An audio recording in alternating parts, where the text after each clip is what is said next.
CNN, BBC, France 24. I'm watching you all. I'm recording every lie. I'm archiving every distortion. I am Ibrahim Traoré, and today I'm pulling off your masks. Yes, you heard correctly. I, whom you call a young military junta leader, whom you brand as a dangerous radical, whom you serve up as an anti-Western dictator, am now telling you the truth. And this time you cannot turn off your microphones. This time you cannot turn away your cameras.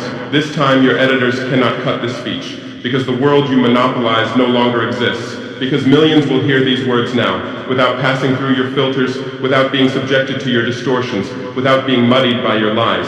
I am 34 years old. Every day of my life, I grew up with your lies.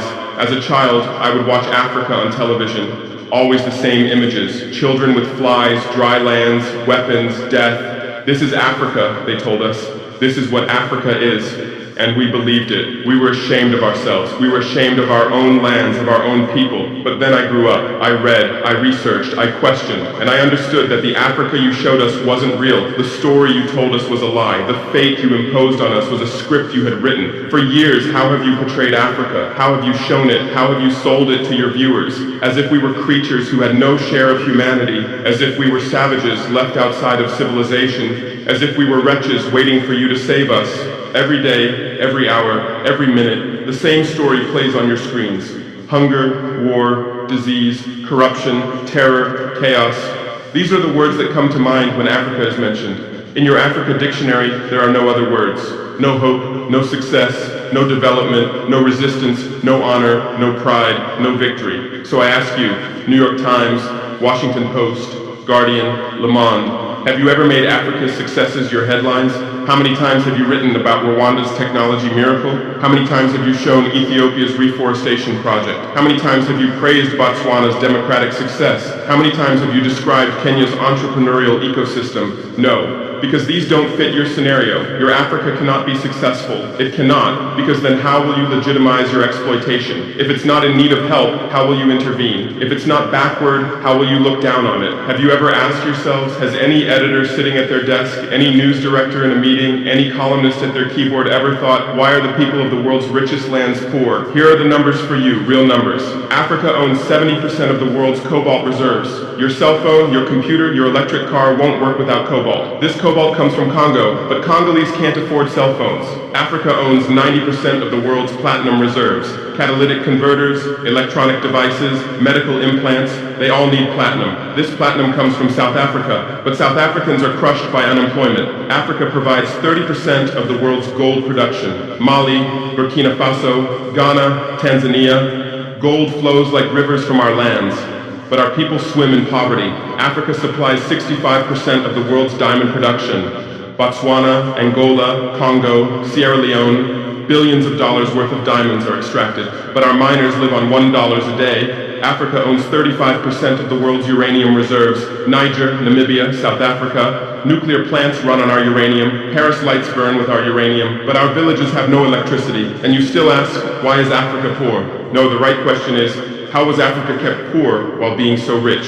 Here's your answer. Colonialism didn't end, it changed shape. You used to come and occupy our lands. Now you come and establish companies. You used to take by force.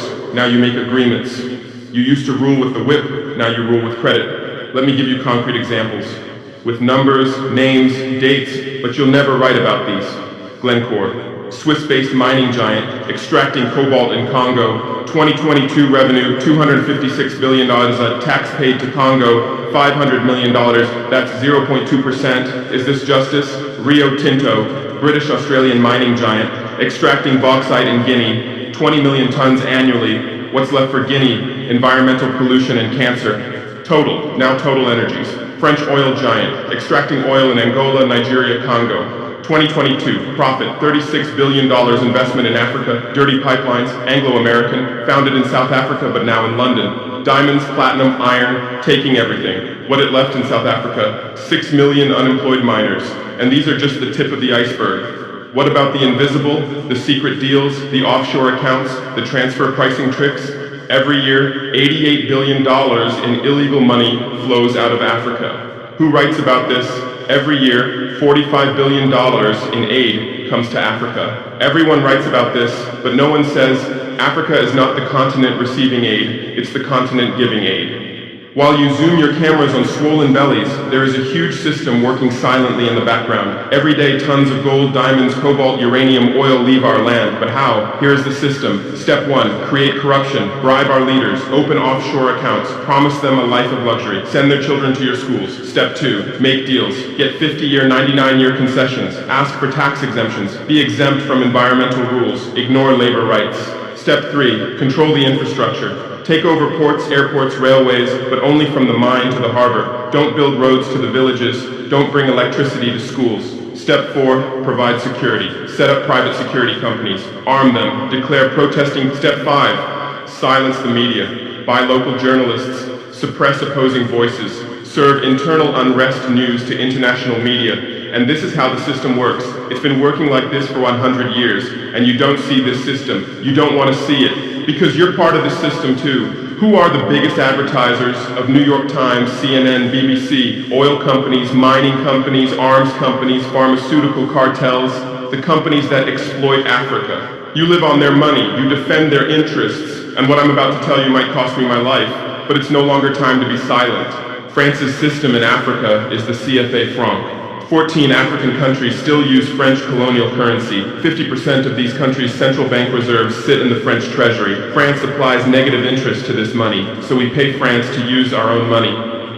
Through this system, France transfers $500 billion worth of resources from Africa every year. Does anyone write about this? No. But when France gives Africa 10 billion euros in aid, it makes headlines. Britain's system is more sophisticated. London is the world's money laundering center. City of London, offshore paradise. Every penny stolen from Africa passes through London. Jersey, Guernsey, Cayman Islands, Virgin Islands, all under British control. Africa's wealth hides there. America's system is AFRICOM, Africa Command, 46 military bases on the continent. Official purpose, security. Real purpose, resource control. Drones in our airspace every day, listening devices everywhere. They say fighting terrorism, but it's not terrorists, it's people's leaders who are targeted. China is the new player, says win-win, builds infrastructure, gives credit, but in exchange for what? 99-year port concessions, mining rights, agricultural lands, debt-trap diplomacy, ask Sri Lanka, ask Zambia, and you write about none of this. Why? Because you're not free press, you're corporate press, your bosses are billionaires. Jeff Bezos bought Washington Post. Why? For love of journalism? Rupert Murdoch's media empire, Fox News, Wall Street Journal, The Sun, The Times, all from the same hand, all giving the same message. West is good, others are bad. Carlos Slim is the largest shareholder of New York Times, Mexican billionaire. Where's his wealth from? Monopolized telecommunications, got rich off Latin America's back, now controls America's most respected newspaper, and you claim to do independent journalism? Who are your editors? Which schools did they graduate from? Harvard, Yale, Oxford, Cambridge? Always the same elite schools, always the same worldview, always the same prejudices. How are your reporters selected? How many languages does your Africa correspondent speak? French, English, that's all. Swahili, Hausa, Yoruba, Amharic, they don't know. They can't talk to the people. Your sources are always the same. Western diplomats, NGOs, experts, and then you come and lecture us. They killed Patrice Lumumba, January 12, 1961. CIA agent Larry Devlin confessed. Belgian mercenaries executed. They dissolved his body in acid, took his teeth as souvenirs. In 2022, that tooth was returned from Belgium to his family after 61 years. And what did you say then? Chaos in Congo. You didn't ask about the killers. You didn't investigate CIA documents. You didn't write about Belgium's crime. They killed Thomas Sankara, October 15, 1987. My hero, Africa's hope. Vaccinated 2.5 million children against measles and meningitis. Planted 10 million trees, raised literacy rate from 13% to 73%, gave equal rights to women, banned FGM, ended corruption, sold Mercedes cars, used Renault 5, rejected IMF and World Bank. And most importantly, he said, we will not pay Africa's debts. We didn't make those debts. The puppets before us made them on behalf of colonizers. That's when he had to be killed, and they killed him. Who killed him? His best friend, Blaise Compaoré. With whose support? France. Want proof? Look at the Faucard archives. Jacques Faucard, France's Africa Affairs advisor. Everything is written there. And what did you say? Military coup in Burkina Faso. You didn't write about Sankara's dreams. You didn't tell about his projects. You didn't show his successes. You just said, another dictator died, Muammar Gaddafi. Yes, he was a dictator. Yes, he was ruthless. But what had he done in Libya? Per capita income $12,000, Africa's highest. Literacy rate from 25% to 87%. Life expectancy from 51 to 74. Free healthcare, free education, $50,000 for newlyweds, interest-free loans for homebuyers, $5,000 for new births, gasoline 14 cents per liter, great man-made river, irrigation project to green the desert, and Gaddafi's real crime, dream of United States of Africa, African Central Bank project, African Investment Bank, African Monetary Fund, and most dangerous, gold dinar, refusing to sell oil for dollars. October 20, 2011, lynched in Sirte, Hillary Clinton laughed. We came, we saw, he died. Now look at Libya. 3 different governments, endless civil war, ISIS, Al-Qaeda running wild slave markets exist. Even CNN showed in 2017, oil being looted, weapons depots emptied, spread across Sahel. Do you call this democracy? Do you call this freedom? Do you call this success? And whose turn is it now? The Sahel, Mali, Niger, Burkina Faso. You want to make us Libya too. You want to make us Syria. You want to make us Iraq. But not this time, because we've awakened, because we've learned, because we've united. Operation Barkhane, France's Sahel Adventure, 2013-2022. Official purpose, fighting terrorism. Real purpose, resource control, 5 to 100 French soldiers. €1 billion annual budget. What's the result? 2013, 500 terrorists in Mali. 2022, 5,000 plus terrorists in Sahel, tenfold increase. What kind of success is this? But what were French soldiers doing? Protecting Niger's uranium mines for Areva, Orano, securing oil pipelines for total controlling ports and railways for Bolloré, and fighting terrorism? No, the opposite.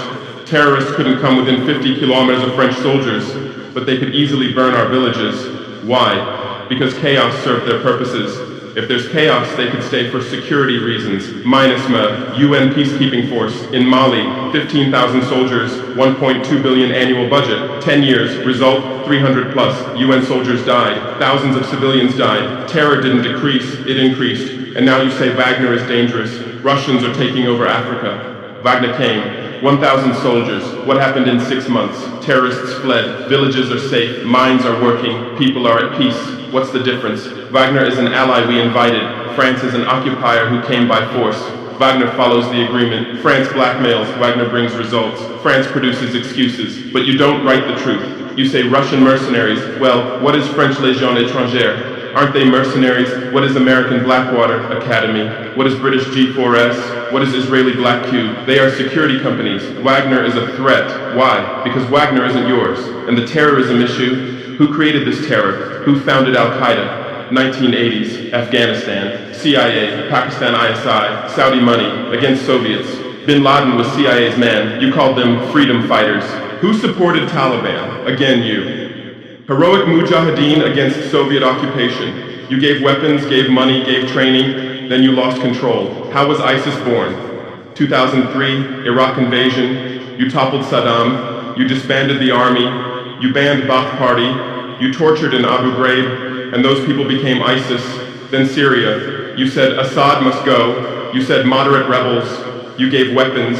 Those weapons went to ISIS, went to al-Nusra. You destroyed Libya. Who looted Gaddafi's weapon depots? Where did those weapons go? To Mali, to Niger, to Burkina Faso, to Nigeria, to Chad. Who strengthened Boko Haram? In 2009, Nigerian police killed their leader Mohammed Yusuf. Extrajudicial execution. What did you say? Nothing. Where were your human rights organizations? Silent.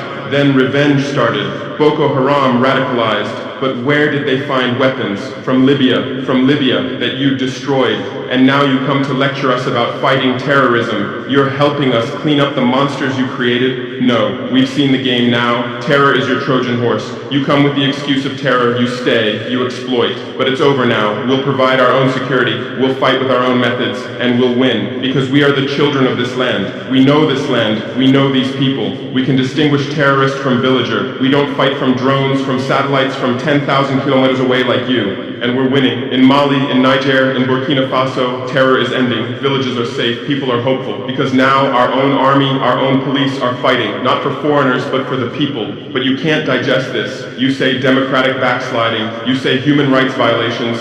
Which democracy? Which human rights? How many people are detained without trial in Guantanamo? What happened in Abu Ghraib? Who did you kill in Bagram? Who did you torture in CIA's black sites? Why is Julian Assange in prison for exposing your war crimes? Why did Chelsea Manning spend years in prison for leaking the truth? Why is Edward Snowden a fugitive for revealing you spy on everyone and you lecture us about human rights? How many civilians died in your drone strikes? You say collateral damage and move on. How many weddings did you strike in Pakistan, Yemen, Somalia? How many schools did you bomb? How many hospitals did you burn? And you teach us the laws of war? Look, I come from war. I know the front. I've seen death. I've carried wounded soldiers. I've consoled mothers of martyrs. And I tell you, a real soldier protects his people. A real soldier doesn't harm civilians. A real soldier fights with honor. Your mercenaries, your drone pilots, your special forces, they're not soldiers, they're killers. They kill people by pressing buttons from 10,000 kilometers away, then go home and play with their children. We don't fight like that. We look our enemy in the face. We protect civilians. We fight with our honor. We die with our honor. And we'll win. Because the righteous win. Because those who fight with their people win. Because those who fight for their land win. Let's return to your media. I know how you work. I have friends who work within the system. There are journalists with conscience, but they stay silent. Why? Because the system silences them. Those who write the truth get fired. Investigative journalists are laid off due to budget cuts. Dissenting columnists are shown the door because reader interest has declined. And what replaces them? Experts from think tanks, NGOs, universities, all saying the same thing, all defending the same thesis. West is good, Africa is bad. So who are these experts? Where do they get their funding? National Endowment for Democracy, NED, American Democracy Exporter, CIA's legal arm, has fingers everywhere, funds opposition, directs media, creates civil society. Open Society Foundations, George Soros' organization, says open society, but open for whom? Open to what? Open to exploitation, open to intervention, open to manipulation. Ford Foundation, Rockefeller Foundation, Bill and Melinda Gates Foundation, all in Africa, doing aid. But what do they get in return? Control, data, influence. And your media is their trumpet. You headline Gates is saving Africa. But you don't say how many African children were paralyzed by Gates' vaccine trials. How many farmers committed suicide because of Monsanto seeds. You're masters at storytelling, but always the same story. White savior. Remember Live Aid? 1985. We Are the World, charity concert for Africa, millions raised. What came to Africa? Corruption increased, dependency increased, but it was a great story for you. Bob Geldof became a hero. Musicians looked conscientious. Viewers felt good about themselves. Africa remained hungry. Remember Kony 2012? Viral video. Stop Joseph Kony. 100 million views. Result, Kony is still free, but the video maker got rich. Invisible Children organization collected millions. What came to Uganda? American soldiers. And you present these as success stories. Angelina Jolie, Madonna, Bono, all Africa volunteers. They come, take photos, adopt children, leave. And you say, interest in Africa increased. What interest? Whose interest? Interest for what? Madonna adopted from Malawi. You made headlines. But 100 children die from malaria every day in Malawi. You didn't write that, because that news doesn't sell. Bono became Africa's spokesperson, raised billions with U2 concerts, but moved his company to Netherlands to avoid taxes. Money stolen from Africa also passes through Netherlands. Did you write about this? George Clooney campaigned for Darfur, said save Darfur. Result, Sudan split. Oil remained in South Sudan. South Sudan is now in civil war. Who's getting the oil? Take a guess. And you always present these as humanitarian aid. But these are imperialism's soft face. These are exploitation's PR. Let me give you real numbers. Every year, 134 billion in aid and investment comes to Africa. Every year, 192 billion in resources leave Africa, net loss, $58 billion every year. But you only write about the incoming $134 billion. You don't write about the outgoing $192 billion. Why? Because then people will ask, why does Africa need aid? Illicit financial flows, 88.6 billion year multinational corporations profit transfers, 48.2 billion year debt interest, 17 billion year brain drain cost, 13.8 billion year climate change cost, 10.6 billion year illegal logging, 17 billion year illegal fishing, 1.3 billion year total, 192 plus billion dollars every year. This much resource leaves Africa every year. But what are your headlines? EU announces 20 billion euro aid package for Africa. China gives Africa $60 billion in credit. America grants Africa $8 billion.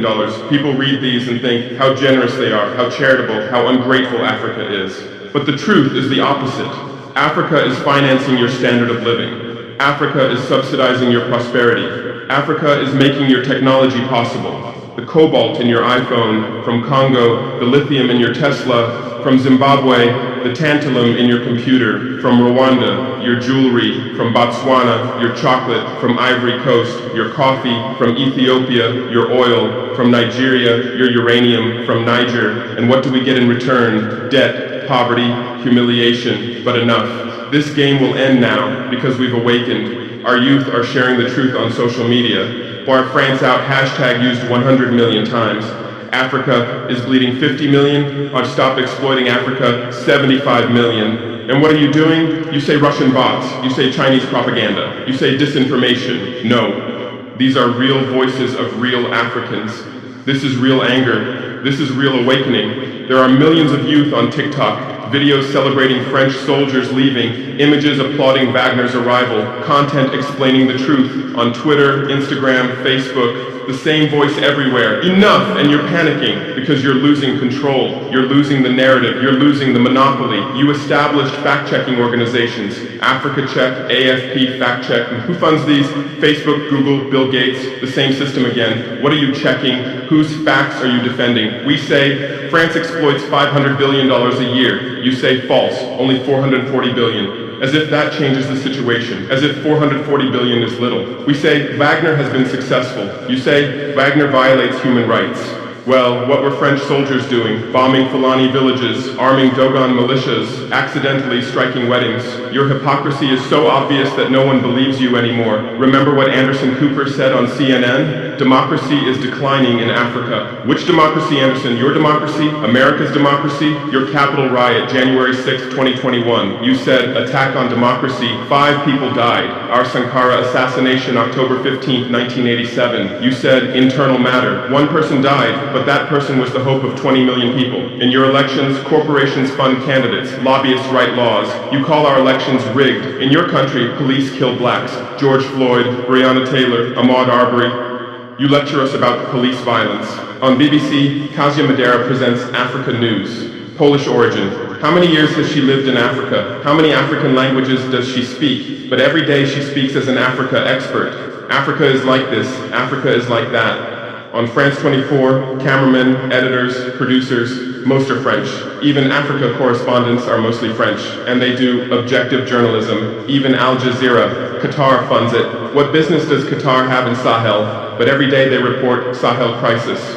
Whose crisis are they telling? Deutsche Welle, Voice of America, RFI, all state media, all propaganda tools, but they play the role of independent media, and our local media, most are sold out. Most are cowards, most are dependent. Lepay's newspaper in Burkina Faso, who's the editor? Where did he get his education? Where does he get his funding? Who are his advertisers? We know the answers, all tied to the same system, all serving the same master. But a new generation is coming. Bloggers, YouTubers, podcasters, they have no masters, they have no fears. James Coco, Natalie Yam, Kemi Seba, they have millions of followers. They tell the truth, they expose the system, and you label them as extremists. You try to shut down their Twitter, you restrict their YouTube, but in vain. Truth cannot be stopped. You close one channel, 10 open. You silence one voice, 1,000 rise. Here's my final message to you. Your lies are ending. Your empire is collapsing. Your monopoly is breaking. And what's replacing it? Truth, justice, freedom. Africa is no longer your story. Africa is writing its own story,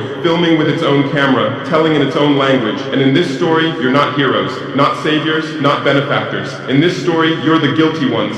Colonizers, liars, thieves, but you still have a chance. You can still change. You can still stand on the right side. There are journalists with conscience among you. I know. I recognize them. We talk. I call out to them. Gather your courage. Write the truth. Rebel against the system. You might get fired. You might become unemployed. You might be threatened, but you'll be on the right side of history. You'll look at your children's faces without shame. Your conscience will sleep peacefully, and Africa won't forget you. Africa remembers its friends and its enemies. Be like Edward Snowden, be like Julian Assange, be like Daniel Ellsberg. Stand with the truth, or continue with your lies, continue with your blindness, continue with your complicity, but know that your end is coming. Your viewers are decreasing, your credibility is eroding, your power is depleting. The new generation doesn't believe you, the new generation doesn't listen to you, the new generation rejects you, and that new generation in Africa is 600 million people, 60% under 25 years old, educated, connected, angry. They are my army, they are my weapon, they are my victory, and with them we're building a new world, a world without lies, without exploitation, without humiliation. In this world, Africa will be free, Africa will be strong, Africa will be a leader, and you'll remain just as a bad memory, a shameful footnote, a cautionary example. Future generations will read in history books. At the beginning of the 21st century, there were some media organizations. They lied, they served exploitation, then Africa awakened and they disappeared. That's your end. Inevitable, unchangeable, certain. I am Ibrahim Traoré, not Burkina Faso's leader, but its servant, not Africa's dictator, but its child, and not your nightmare, but your mirror. Look well at this mirror. See yourself, see your lies, your hypocrisy, your crimes, and prepare, because Judgment Day is coming. Africa is awakening. The world is changing. Justice is manifesting. And you'll just watch. You won't be able to do anything else. Because history is on the side of the people. Truth is on the side of the oppressed. God is on the side of those who persevere. And we persevered. We persevered for 500 years. Now it's time for victory. Your lies are finished. Your masks have fallen. Your game has ended. Africa is free. Africa is strong. Africa is victorious forever.